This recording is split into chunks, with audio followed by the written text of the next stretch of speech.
আসসালামু আলাইকুম এভরিওয়ান। আজকে আমরা একটি প্যারাগ্রাফ ডিসকাস করব। আর প্যারাগ্রাফটি ডিসকাস করার পূর্বে আমি সবাইকে একটি বিষয় রিকোয়েস্ট করব।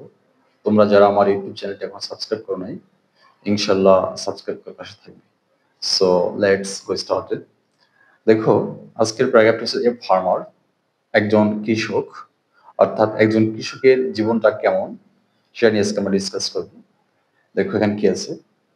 A farmer is he who earns his living by farming. বলছে একজন ফার্মার, কৃষক হচ্ছে সে যিনি কৃষির কাজের মাধ্যমে তার জীবিকা অর্জন করে। জেনারেলি, সাধারণত a farmer lives in a village, অর্থাৎ সাধারণত একজন কৃষক গ্রামে বাস করে। In our country a farmer is usually পুর, অর্থাৎ আমাদের দেশে একজন কৃষক মূলত গরিব বা দারিদ্র। হি মোস্ট অফেন, অধিকাংশ ক্ষেত্রেই, he has no land of his own, অর্থাৎ তার নিজস্ব কোনো জমি থাকে না।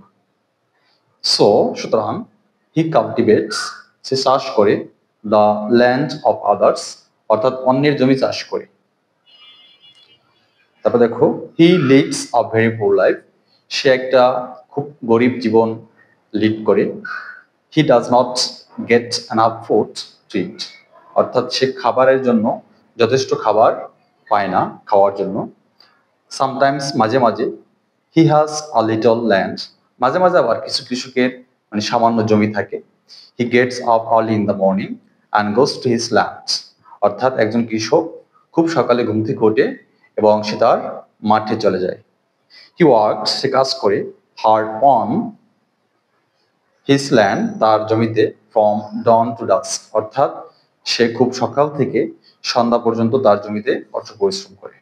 ইভেন এমনকি হি ওয়ার্কস, সে কাজ করে, ইন রেইন অর সান, অর্থাৎ বৃষ্টি এবং রোদে, অর্থাৎ সে বৃষ্টি এবং রোদে কাজ করে।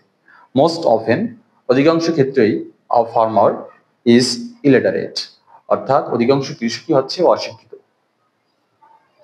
He can not apply the scientific methods of cultivation on his land, অর্থাৎ সে পারে না তার জমিতে চাষের বৈজ্ঞানিক পদ্ধতি অ্যাপ্লাই করতে।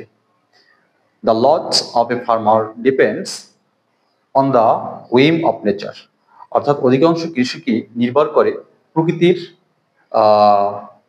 উপর আর কি।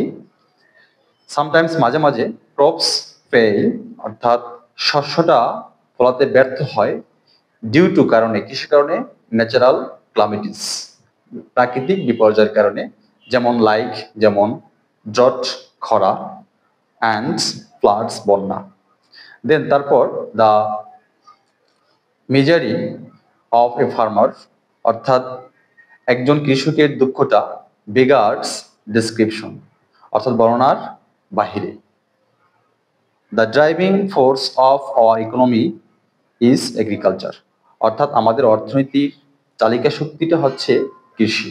সো হিজ কন্ট্রিবিউশন, এখানে হিজ বলতে কৃষকের কথা মিন করছে, his contribution to our national economy is great, অর্থাৎ একজন কৃষকের অবদান আমাদের জাতীয় অর্থনীতি অনেক। আমি পছন্দ করি the work of a farmer very much, অর্থাৎ আমি একজন কৃষকের কাজটাকে খুব পছন্দ করি। The government should do something, অর্থাৎ সরকারের উচিত কিছু একটা করা, টু ইমপ্রুভ, উন্নতি করতে, the condition of a farmer, অর্থাৎ একজন কৃষকের অবস্থাকে ইমপ্রুভ করার জন্য সরকারের কিছু একটা করা উচিত। আজকের ক্লাসটি আমরা এখানে শেষ করছি। আল্লাহ হাফিজ।